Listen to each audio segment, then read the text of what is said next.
TYTSports, Francis Maxwell, Champions League analysis, step by step of the groups. So we're going to, of course, start with Group A, because that makes sense, because A is the first in the alphabet, and we're going to start with Group A. Good. Let's see the graphic. Okay, so Atletico Madrid, Juventus, Olympiacos, Malmo. So, of course, Atletico Madrid, we have to speak about them first. Last year's finalists lost to Real Madrid and put up a great fight in the first 90 minutes. It was heartbreaking for them as they lost that last-minute goal, Sergio Ramos, which sent it into extra time before Gareth Bale put the nail in the coffin, and then they ended up losing 4-1, which was a really tight game, unfortunately, for them.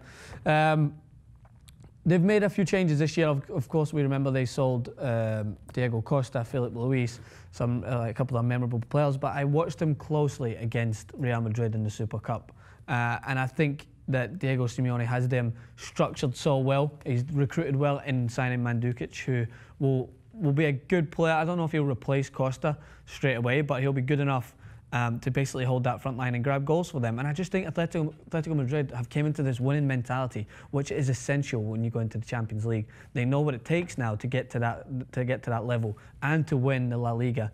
And I think I'm a big believer in ensuring this sort of defensive structure. And I think with guys like Diego Godin at the back, he is probably the most essential player that Atletico Madrid kept during this transfer window. And he holds them well together at the back. He's a captain, and he makes sure that obviously he's a no-nonsense defender, and he grabs some goals as well on that heading attack. So I think that Atletico Madrid will be the favourites to go through in this group for me. I don't think they'll struggle too much in here, but you never know, as we're going to look next team. Juventus are coming off the last year's campaign in which they did not qualify.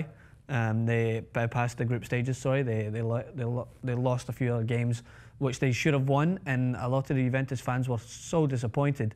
A team like Juventus, who wins the Serie A as consistently as they do, they should be expected to do better in the European competitions. But this goes back to, I think, the question we received in top five questions in 5 minutes, when someone asked, when will Italian teams be a force in Europe again? And Juventus, on paper, have the best team, but they failed to qualify last year, and the year before they beat Celtic in the last 16, unfortunately for me. But then they lost in the next round in quarterfinals. I don't think an Italian team has put up as good a fight to get through as Inter Milan team did with Jose Mourinho, and it seems like it's far away for Italian teams unless they start to take things back to when they were so successful in the AC Milan era and Inter Milan. And what happens is they were so strong at the back. And I don't sound like I'm a broken record talking about defences, but defences win titles. And I think that is something that has to be incorporated again in order for Juventus to do well. Olympiacos, they made it to the last 16 last year, beat Manchester United 2-0 in Greece before they lost 3-0 in England. So it was really unfortunate for them. But that just shows how much noise they can make in this competition. They're not expected to go to the last 16, let's not lie about that, but they did. And they took Manchester United to the wire. And this year, they will definitely be a thorn in either Juventus or Atletico's side. And Malmo, the Swedish champions, won the title last year in 2013, cannot be ruled out either. But I cannot see past Atletico Madrid and Juventus to go through to the round of 16 from this group.